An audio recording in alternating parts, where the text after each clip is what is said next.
The great chamber of the Galactic Council was bright and filled with hundreds of alien voices. From the highest seats, the leaders of the known galaxy spoke of one thing: Earth. The humans had become too strong, too different, and too unpredictable. Every race had their own reason to fear them. Some said humans were dangerous because they could survive anywhere, even on worlds where others could not breathe. Some said it was because they were brave enough to fight the impossible and win. Others whispered that it was because humanity never gave up, even when they should have. The Council's Grand Speaker, a tall crystalline being from the world of Naril, raised his glowing hand. "We gather here to protect the peace of the galaxy," he said, "and that peace is threatened by Earth." All around the chamber, voices rose in agreement. "They interfere in every war," one shouted. "They help colonies we told them to ignore." Another yelled, "They share weapons and medicines that make others dependent on them." For hours the arguments went on. Only one seat stayed silent, the one belonging to the human ambassador, Captain Elias Ward. He sat still, listening to every accusation. His face showed no anger, only calm. When the Grand Speaker finally turned to him, the entire hall went quiet. "Representative of Earth," said the speaker, his voice echoing through the chamber, "the Council has decided. Your world is to be exiled from the conquered. You are no longer welcome among us. Humanity is forbidden to enter Council space. Do you have anything to say?" Elias stood slowly. The humans in the gallery behind him stood too, their uniforms dark and simple. He looked around the vast chamber at the countless eyes watching him.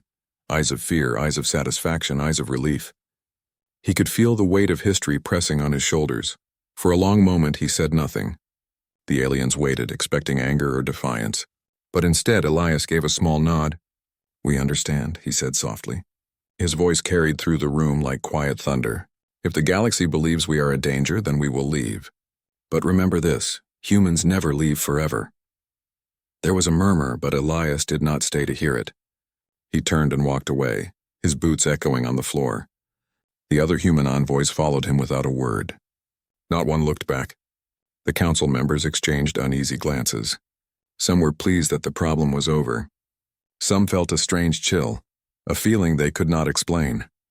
Outside the chamber, the human delegation boarded their ship. The sleek silver craft rose from the council's landing platform and slipped silently into space. No music, no farewell, no threats, just quiet departure. On the observation decks of nearby stations, other species watched in confusion. They expected humans to fight, to argue, to resist, but there was nothing. Only silence. As the ship passed into the void, Elias looked out at the stars. "They think we are gone," he said to his crew. "Let them think that." In the weeks that followed, the news spread like wildfire. Every network across the galaxy repeated the same line. The Council has exiled Earth. Some cheered, saying peace had been secured. Some feared what would come next. Traders who once relied on human-made ships began to worry. Doctors who used human medicine wondered how they would replace it. The galaxy had depended on humanity more than anyone wanted to admit. On Earth, the message arrived through the old beacon channels. Cities across the planet went silent as the people listened. No one shouted, no one protested. Humanity did not cry out or beg to return. Instead, they began to prepare. The governments of Earth closed their gates. The colonies of Mars and Luna shut their ports, and the research fleets recalled their explorers. Factories that had once made starships began to work day and night, but no one outside the system knew what they were building. The Council's spies tried to gather information, but every signal from the Sol system stopped. It was as if humanity had closed a door to the rest of the galaxy. One council aide asked his superior, "Do you think they are angry?" The elder alien shook his head slowly. "No, I think they are planning something." Months passed. The lights of human colonies began to vanish one by one. Satellites went dark. Stations around Earth were deactivated. Even the beacon on Mars, which had shone for centuries, flickered and died. Soon the Sol system was nothing but darkness surrounded by a faint blue glow. The Council thought it was over. They believed they had erased the greatest threat to their rule. But those who had seen the human ambassador's eyes knew better. There had been no hatred there, only quiet purpose. From orbit, the Earth looked peaceful, like it had finally gone to sleep. The Council's spy satellites watched the movement closely. They counted hundreds of ships rising from every continent. Some large as floating cities, others small and quick. All moved in the same direction, leaving behind a trail of light that slowly faded into the dark. Then, one by one, every communication beacon in the Sol system went offline. In the council hall, the delegates watched the reports with uneasy satisfaction. "It is done," said one. "The humans are leaving as promised." "They won't come back," another said confidently. "They can't survive outside our protected lanes.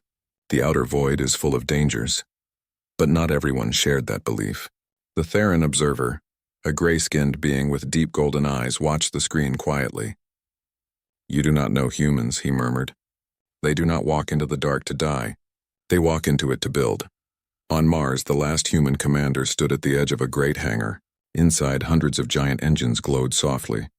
"Everything is ready," said his engineer, her voice calm. "All colonies have sent their final transports. Luna, Titan, Europa. They're all boarding the Exodus fleet." The commander looked out through the glass, watching the red horizon. "Then it's time," he said. "Lock the gates. No one stays behind." Moments later, the Martian lights began to dim. One by one, the colonies disappeared from the planet's surface as the great ships rose, their engines burning bright. Soon, even Mars itself was nothing but a quiet red sphere in the distance. Out in the void, the Exodus fleet gathered. Thousands of ships formed long, shining lines stretching far beyond the orbit of Pluto. There were transport ships, war carriers, medical vessels, and strange constructions that looked more like moving cities than starships. And at the center of them all, a single massive ship floated, its hull black as space itself. No one knew who built it or how, but when it moved, every other ship followed. On board that ship, Captain Elias Ward stood on the bridge. His face was lit by the faint glow of the navigation screens. "All ships report ready," his second officer said. "Final checks complete." Elias looked at the stars beyond the window. They seemed to whisper with old memories. Wars fought, friends lost, discoveries made. He remembered the council chamber, the eyes of fear staring at him. He took a deep breath. "Then we leave," he said. The engines of the Exodus fleet roared together. For a moment, space itself seemed to tremble. Then, with perfect silence, the entire fleet vanished into faster-than-light travel, disappearing into the BW and all their satellites, he said. "Even the ones that helped our own communication grids." "Then rebuild them," said his superior impatiently. "We can't," the scientist replied softly. "Their technology doesn't respond to our systems. It was too advanced." Meanwhile, deep in the void, the human fleet traveled further than any known map. They passed through regions no one had charted, where stars were dim and the laws of physics bent strangely. They moved in perfect silence, no messages sent, no signals leaked. Yet among them a feeling grew, a calm, proud unity.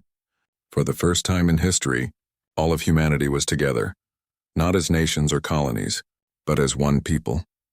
Children played in the corridors of great ships while scientists worked quietly in laboratories filled with light.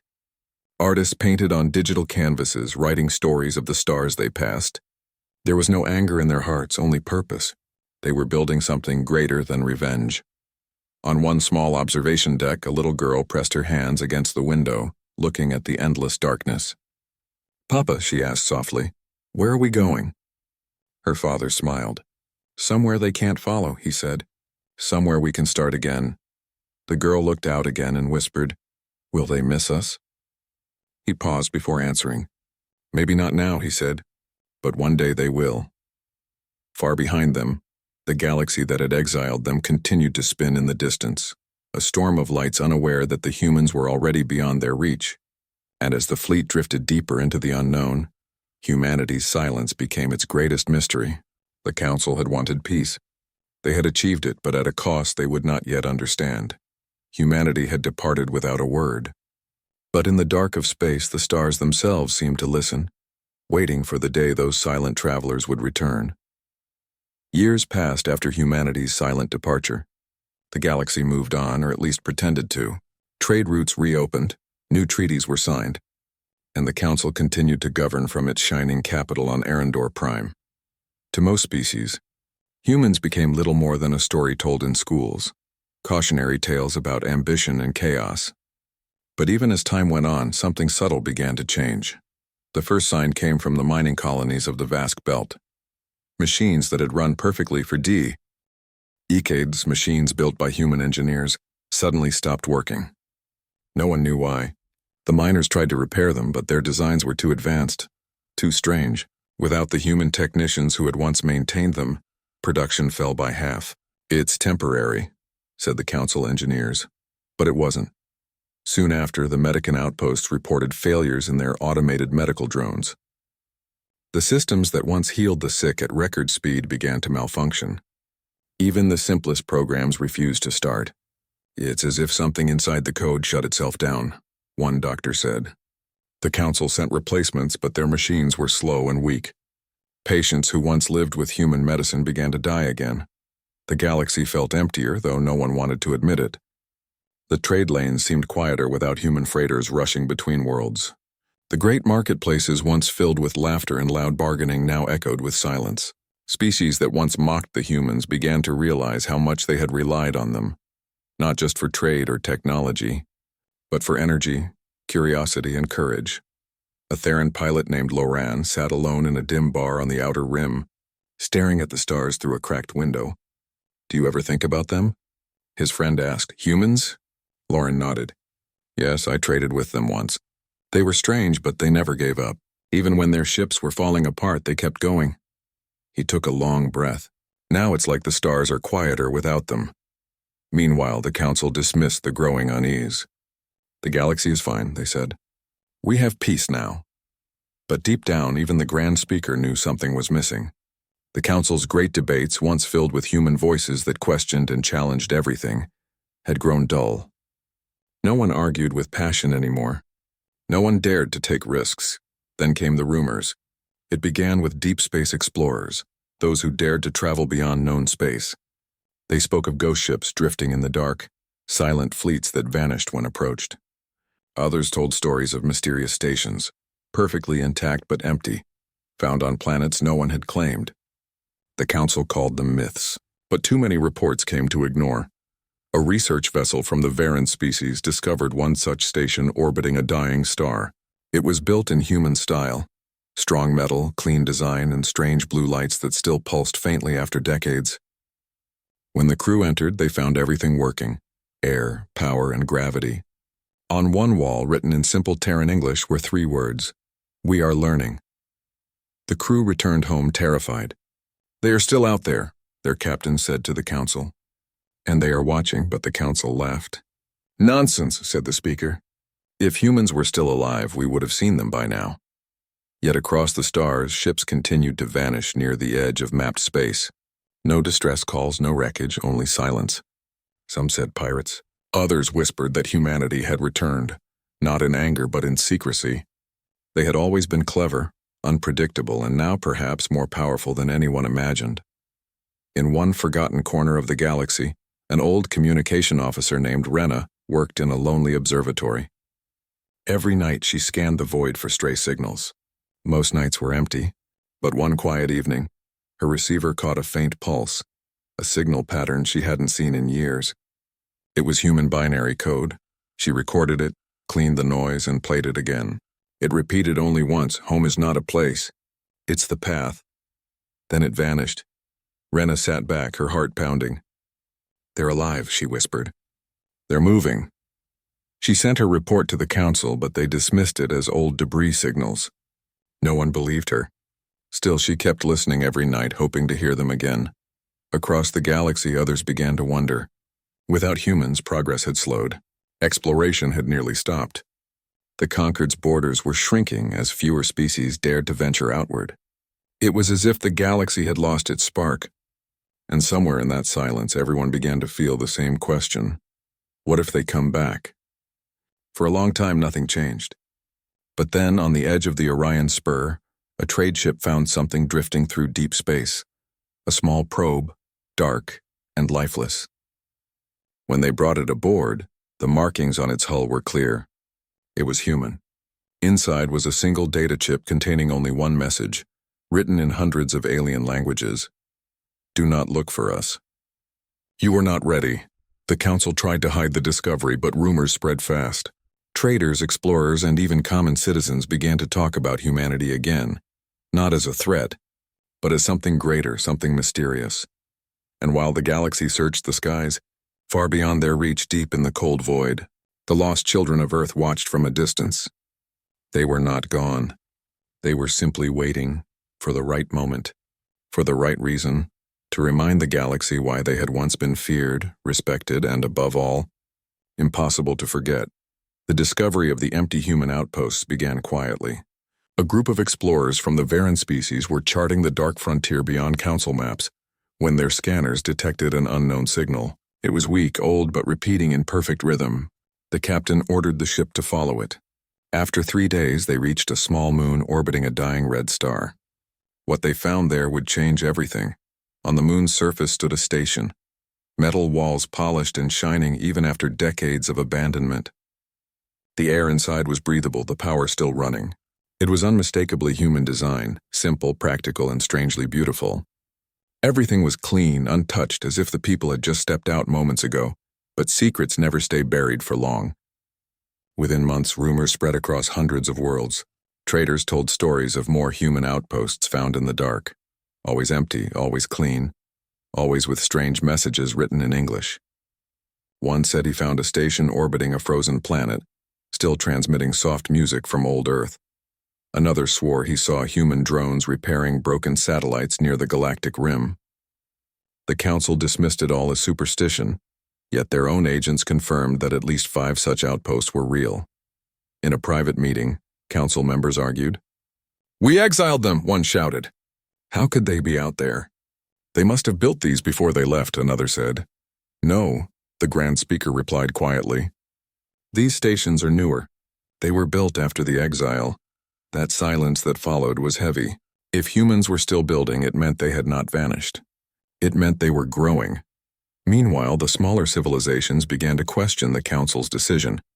The people of Karath, who once traded closely with humans, held a public assembly. Their leader, an old merchant, spoke to his people, his voice trembling. "We feared them because they were different. But tell me, what has peace brought us since they left? Our machines break. Our ships drift slower. Even the stars seem dimmer. Maybe the galaxy needs the humans." His words were broadcast across nearby sectors. Many listened. For the first time in decades, the council's authority began to weaken. Far beyond their reach, the truth was much larger. The humans had not disappeared. They had crossed into the deep void beyond known space, a region filled with dead stars and silent nebulae. There they built entire cities hidden inside hollow asteroids and ring-shaped stations around black holes. They lived in lightless worlds where no council fleet dared to travel. They were not just surviving, they were evolving. They learned to harness energy directly from dying suns. They built machines that could rebuild themselves. They merged their minds with artificial intelligence, becoming faster, stronger, and wiser. Yet through it all, they never forgot where they came from. Every colony carried symbols of Earth, old flags, songs, stories, and a single promise: we will not return in anger. One night, in a distant observatory on the planet Veros, a young researcher named Ayla detected something unusual. It was a signal repeating in slow intervals. She decoded it and found a string of coordinates, unknown space beyond the rim. The message ended with a sentence written in multiple alien tongues: "Follow only if you seek the truth." Ayla brought it to her supervisor, who frowned. "That's human code. You should erase it. The council forbids this." But curiosity was stronger than fear. Ayla shared the signal with a small group of independent explorers. Within weeks, 6 ships set out to follow the coordinates. Only one returned. The surviving crew said they had found a world of light floating in darkness, a planet-sized sphere surrounded by shining rings and thousands of ships. "It was like a city of stars," the captain whispered. "And they were watching us. Humans, changed, but still human." The council received this report in secret. They ordered silence once again. But word spread faster this time. Across the galaxy, whispers filled the spaceports. Humans are still alive. Humans have built something beyond imagination. Fear began to mix with wonder. Some races prepared defenses, thinking the DEATHWORLDers might return to claim revenge. Others hoped the humans would come back to share their strength again. But no one truly understood humanity's new purpose.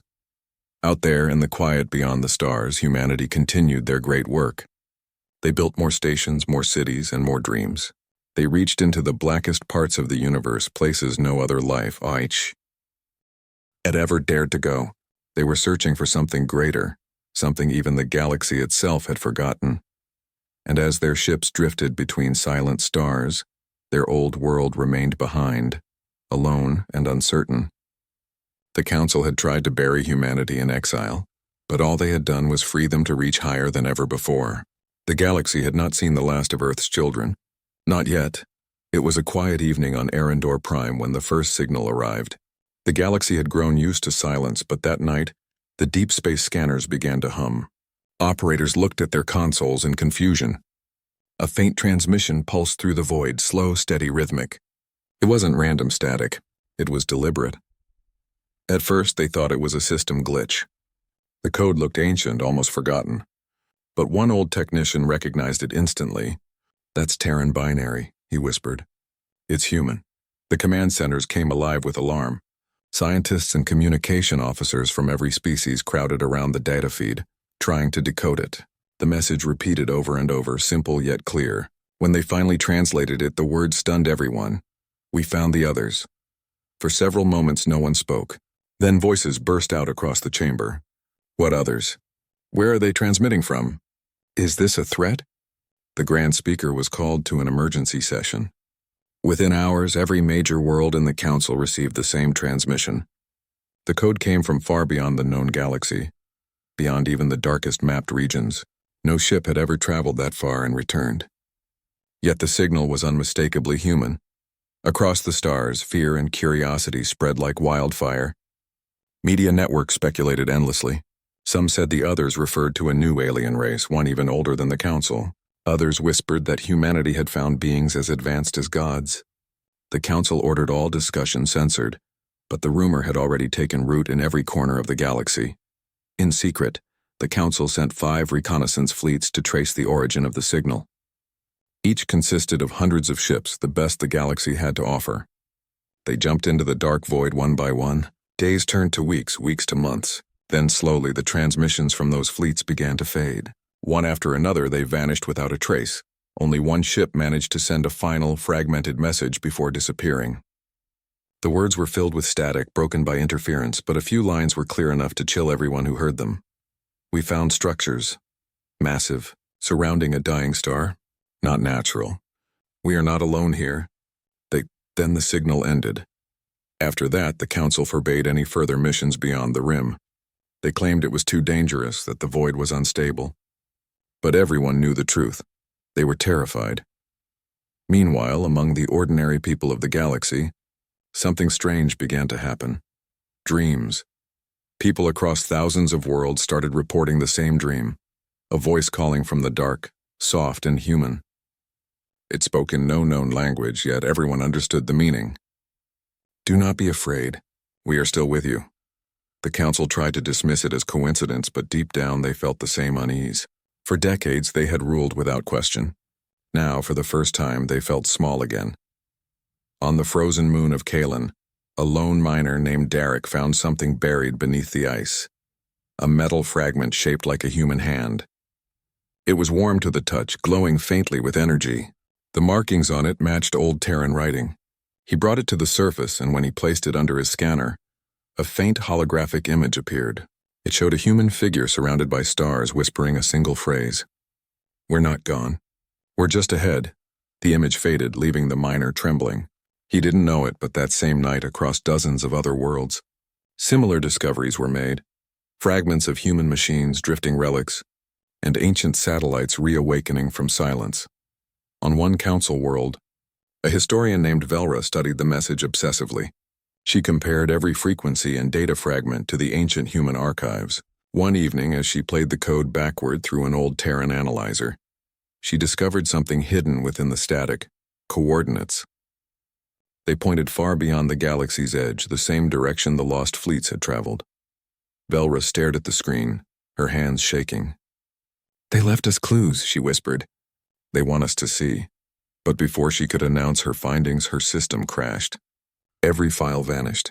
Moments later, a strange new signal appeared on her terminal, one that hadn't come from anywhere near the Council's networks.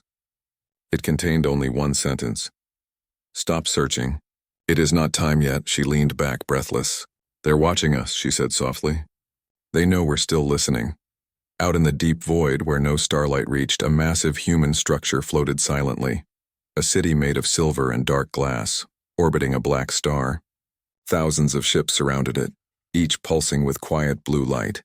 Inside, the descendants of humanity walked calmly through long, shining corridors. They were no longer the same species the Council had exiled.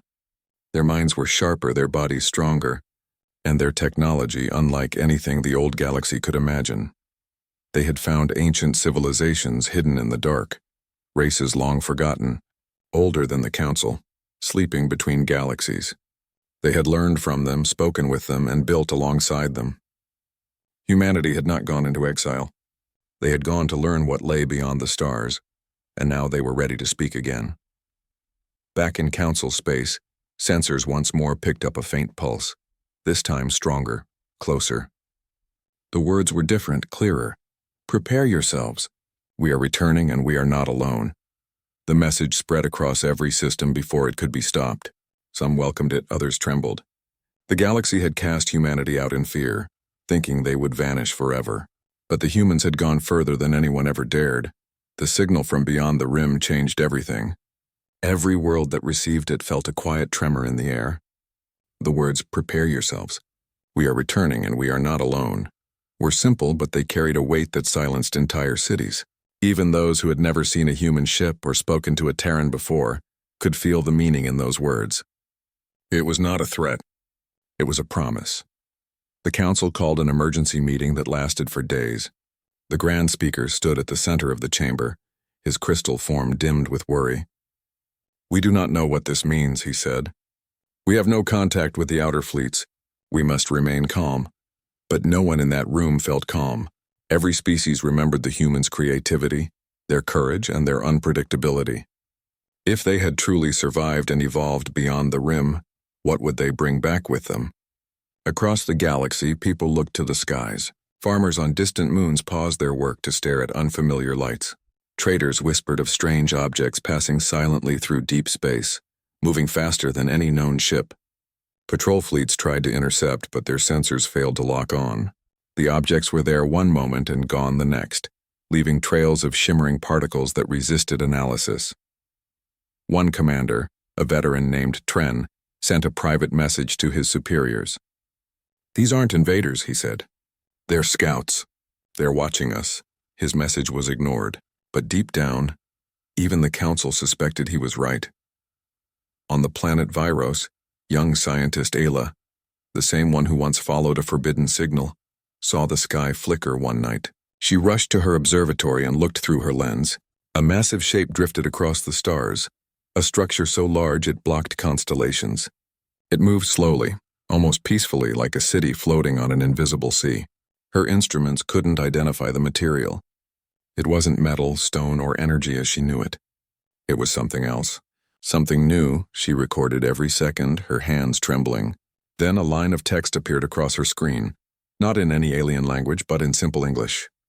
"Do not be afraid. We remember you," Ayla froze. Her assistant stared at the screen in disbelief. "They're here," one whispered. "They're already here." Within days, similar messages appeared on research terminals, satellites, and deep space probes across hundreds of worlds. The Council tried to block them, but they couldn't. The messages weren't being sent through normal communication waves.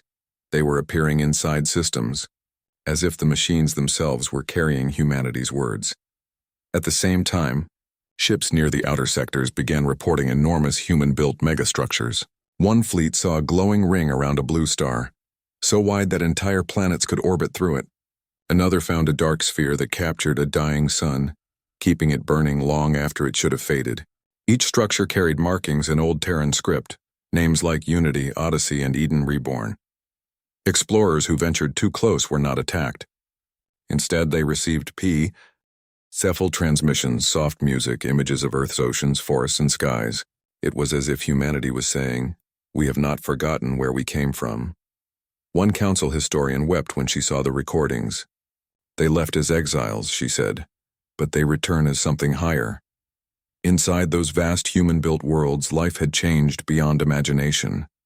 The humans had merged their minds with machines, but they had not lost their souls.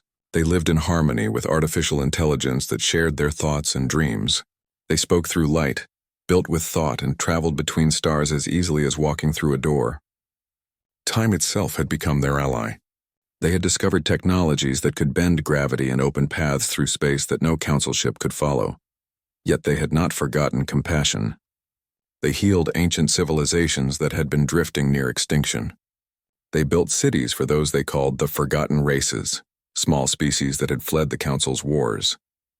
The others mentioned in their first message were these civilizations, old beings who had watched the galaxy from afar, too ancient and wise for violence. Humanity had found them, learned from them, and together they had created something new, a union not of power, but of understanding. From their shining cities beyond the rim, the humans watched the galaxy that had once cast them out. They did not hate it. They pitied it. They knew the council still ruled through fear, still silenced progress, still feared change. Humanity had outgrown such chains.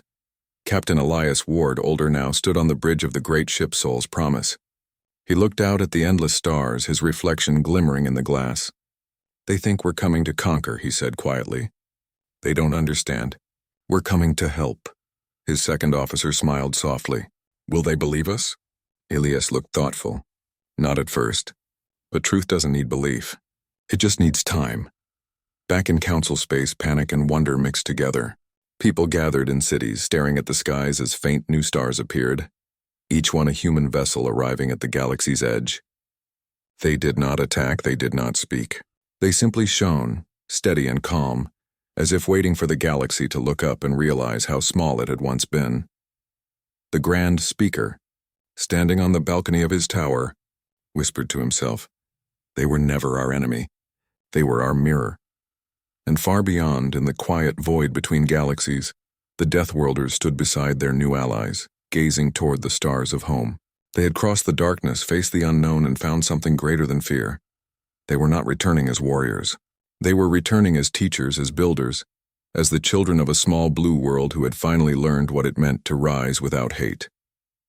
The galaxy was never the same after the lights appeared at its edge. For days, every world watched the strange glow in the distance grow brighter, until the stars themselves seemed to tremble. No one spoke of war anymore. Even the Council's military fleet stood still, waiting for orders that never came. Across billions of homes, people looked up at the night sky and whispered one word in 100 different languages. Humans, the Grand Speaker gathered the Council once more inside the great hall of Arendor, Prime. The air was heavy with fear and awe.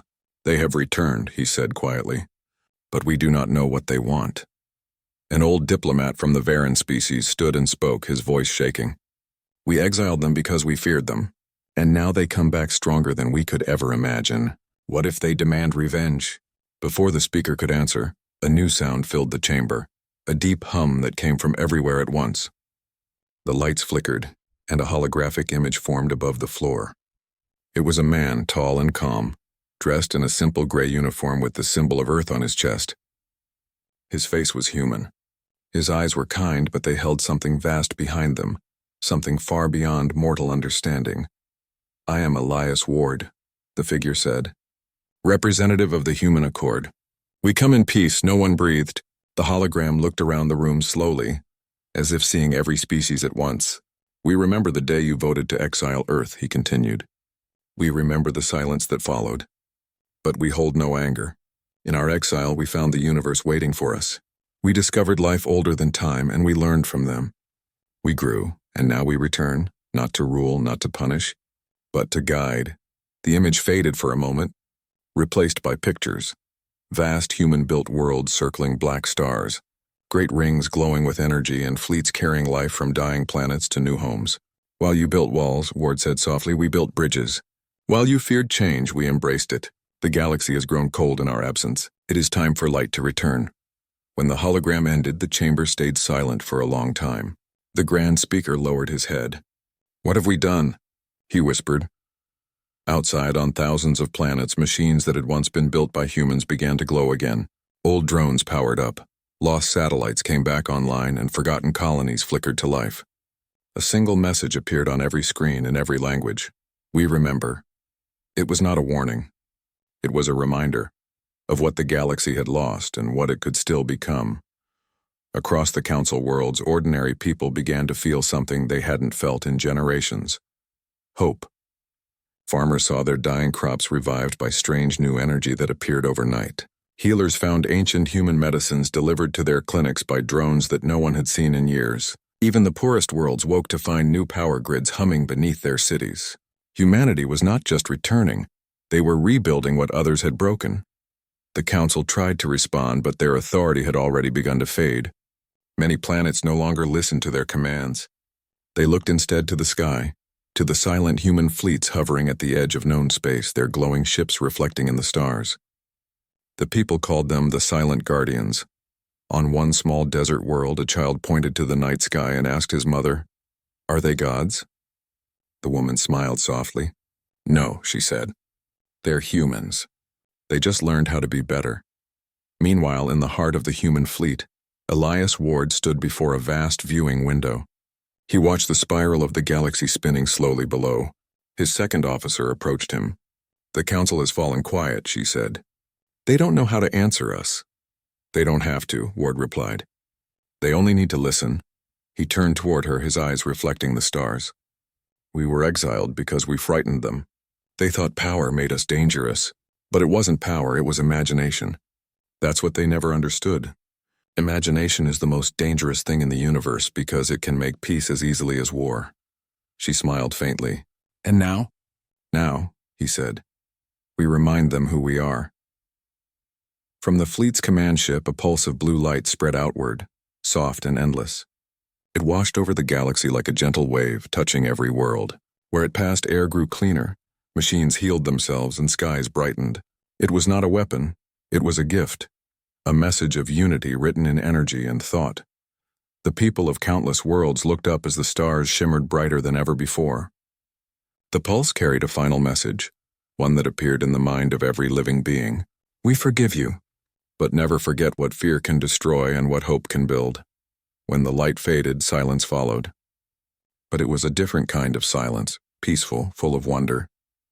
The Council members stood together on their balconies, staring at the stars with tears in their eyes. "They saved us," one whispered. "After all we did to them, they saved us." Elias watched from his ship, his voice soft as he spoke to the stars. "The galaxy is awake again," he said. "Let them dream this time."